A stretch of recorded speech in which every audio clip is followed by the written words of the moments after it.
जादुई लिपस्टिक की नदी की कहानी। हेलो दोस्तों, आज मैं जो आपको कहानी सुनाने जा रही हूँ, ये कहानी जादुई लिपस्टिक की नदी की कहानी है। बहुत समय पहले की बात है।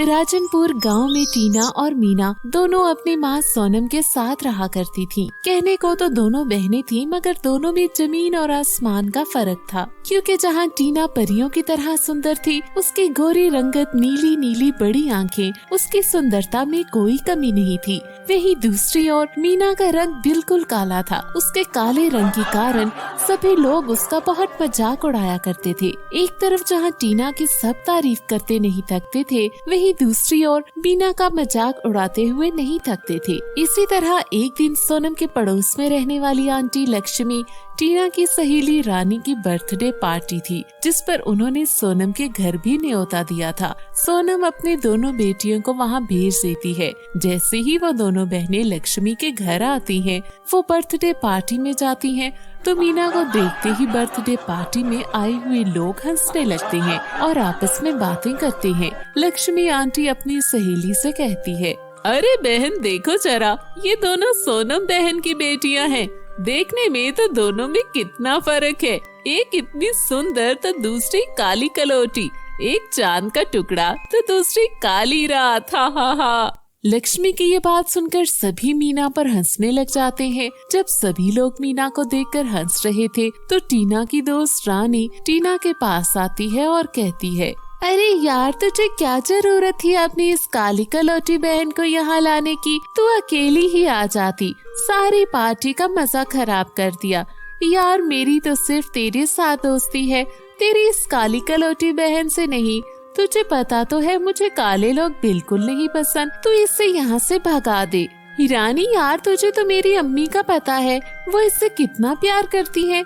मैं खुद इसे अपने साथ कहीं पर भी नहीं लेकर जाती, लेकिन अगर मैं इसे अपने साथ ना लेकर जाऊं तो मेरी अम्मी मुझे बहुत मारती है। मैं मार से बचने के लिए इसे अपने साथ ले आती हूँ, वरना इस काली कलोटी को तो मुझे अपने साथ लेकर फिरने का कोई शौक नहीं है। सॉरी यार, मुझे ये कहते हुए शर्म आ रही है, मगर अगर तू इस काली कलोटी से पीछा नहीं छुड़वाएगी तो तू भी मेरी पार्टी को छोड़कर जा सकती है, क्योंकि हमारी बर्थडे पार्टी में अभी बहुत ही अमीर और बड़े बड़े गेस्ट ने आना है। अगर वो इसे देखेंगे तो उनके सामने मेरी बहुत इंसल्ट होगी, तो तू भी यहाँ से चली जा।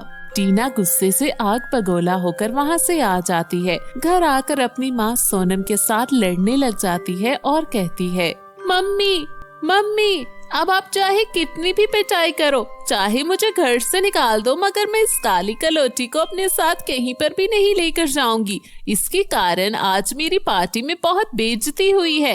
रानी ने सभी के सामने हमें धक्के मार के पार्टी से निकाला है। मैं तो किसी को मुंह दिखाने के भी काबिल नहीं रही। अब मैं इसे अपने साथ कहीं भी नहीं लेकर जाऊंगी। मम्मी, आपको क्या मिलता है मेरे सबके सामने इंसल्ट करवाने से? टीना, मुझे इसमें तो तुम्हारी कहीं भी इंसल्ट होती हुई नहीं लग रही।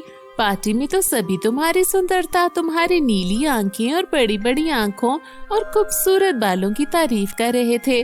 तुम्हें तो सब चांद का टुकड़ा और गुलाब का फूल कहकर तुम्हारी तारीफ कर रहे थे, जबकि पार्टी में जो इंसल्ट हो रही थी वो तो मेरी थी। सभी मुझे काली कलोटी, काली बंदरिया, न जाने क्या क्या कहकर मेरा मजाक बना रहे थे। और पता है, मुझे तो ऐसा लग रहा था जैसा मेरा कोई अस्तित्व ही ना हो। क्या गोरा होना इतना जरूरी है? गोरी रंगत के बगैर किसी की कोई इज्जत ही नहीं है। हाँ हाँ, सुंदरता ही सब कुछ होती है। सुंदर लोगों की ही इज्जत होती है। जो लोग सुंदर नहीं होते, जैसे कि तू, उनकी बेइज्जती ही की जाती है। नहीं टीना, ऐसी बात नहीं है। सुंदरता ही सब कुछ नहीं होती, बल्कि अच्छे स्वभाव का भी होना जरूरी है। और तुम्हारी बहन तो बहुत ही अच्छे मन की है। अच्छा चलो, दोनों हाथ मुंह धो लो, मैं खाना लगा देती हूँ। इसी तरह से कुछ दिन गुजर जाते हैं कि अचानक एक दिन सोनम के पास उसकी बहन सरला की कॉल आती है और वह खुशी से अपनी दोनों बेटियों के पास आती है और कहती है, अरे मेरी प्यारी बेटियों, तुम्हारी सरला आंटी की कॉल आई थी और वो बता रही थी कि जो महल कब से बंद था, अभी अभी वहाँ महारानी अपने बेटे के साथ आई हैं। और उन्होंने सभी गांव वालों को आमंत्रित किया है, तो तुम दोनों भी तैयार रहना। आज शाम को हमें वहाँ पार्टी पर जाना है। ये बात सुनकर दोनों बहनें बहुत खुश हो जाती हैं। अभी मीना पार्टी के लिए तैयार हो रही थी कि तभी टीना मीना के पास आती है और कहती है, मीना तुम उस पार्टी में जाकर क्या करोगी? तुम्हें क्या याद नहीं है कि इस पिछली पार्टी में सबने तुम्हारा कितना मजाक बनाया था? क्या तुम फिर से अपना मजाक बनवाना चाहती हो? नहीं, तुम बिल्कुल ठीक कह रही हो। मैं पार्टी में नहीं जाऊंगी, आप दोनों चले जाओ। मैं अपनी और इंसल्ट बर्दाश्त नहीं कर सकती। ये बात सुनकर टीना बहुत खुश हो जाती है। फिर टीना और सोनम दोनों पार्टी में चली जाती हैं, मगर मीना बहुत उदास हो जाती है और रोने लग जाती है। तो मीना को अचानक घर के बाहर से रोने की आवाज सुनाई देती है। जब टीना बाहर आती है तो एक बूढ़ी औरत बाहर खड़ी रो रही थी। मीना उस बूढ़ी औरत के पास जाती है और कहती है, अरे अम्मा जी, आप कौन हो और रो क्यों रही हो? बेटा, मैं दूसरे गांव से आई हूँ। चलते चलते मैं यहाँ आ गई। मुझे नजर भी बहुत कम आता है। क्या तुम मुझे मेरे घर तक पहुँचा दोगी? जी अम्मा जी, मैं आपको पहुंचा देती हूँ, आप फिक्र नहीं करें। ऐसा कहकर मीना और बूढ़ी औरत को लेकर चली जाती है। रास्ते में उससे एक जख्मी खरगोश नजर आता है, जिसे देखकर मीना कहती है, अम्मा जी आप थोड़ी देर यहाँ बैठ जाएं, मैं उस खरगोश की मरहम पट्टी कर दूं, वो बहुत जख्मी है। इतना कहकर मीना कुछ जड़ी बूटियाँ उठाकर उस खरगोश पर लगा देती है, जिससे खरगोश जल्दी ही ठीक हो जाता है। खरगोश को देखकर मीना बहुत खुश हो जाती है और अम्मा जी को लेकर फिर से वो आगे चलने लगती है। फिर रास्ते में मीना को एक पेड़ नजर आता है, जिसके इर्द गिर्द बहुत गंदगी थी। मीना बूढ़ी औरत को फिर से कहती है, अम्मा जी आपको थोड़ी देर इंतजार करना होगा, इस पेड़ की हालत बहुत खराब है। बाकी सब पेड़ कितने हरे भरे हैं और ये बेचारा कितना कमजोर है, लगता है इसे किसी ने पानी नहीं दिया।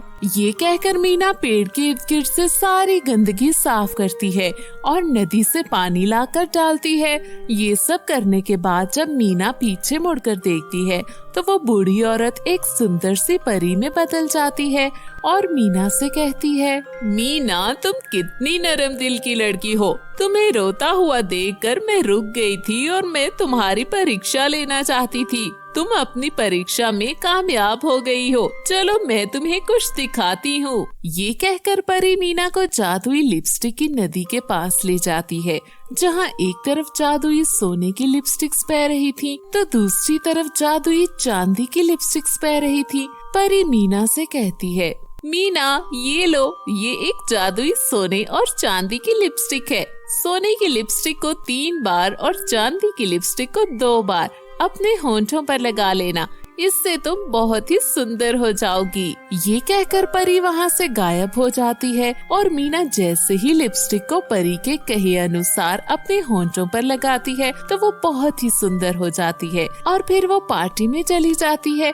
जब वो पार्टी में जाती है तो वहाँ मौजूद सभी लोग उसे ही देखने लगते हैं और रानी साहिबा कहती हैं, आप सबका यहाँ आने के लिए शुक्रिया।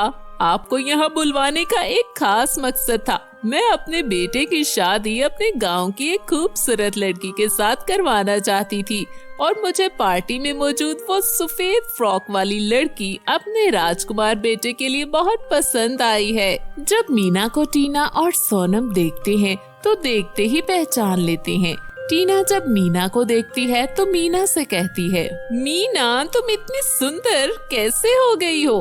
तुम तो बहुत ही काली और बदसूरत थी। मीना टीना को सारी बात बता देती है और टीना वैसे ही मीना से जल रही थी, तो जैसे ही उसे सारी बात का पता चलता है तो वो मीना के बैग से वो दोनों लिपस्टिक निकालकर अपने होंठों पर लगा लेती है। टीना को लगाने का तरीका नहीं पता था तो वो गलत तरीके से लिपस्टिक लगा लेती है, जिससे वो बहुत काली हो जाती है। और दूसरी तरफ मीना की शादी राजकुमार से हो जाती है।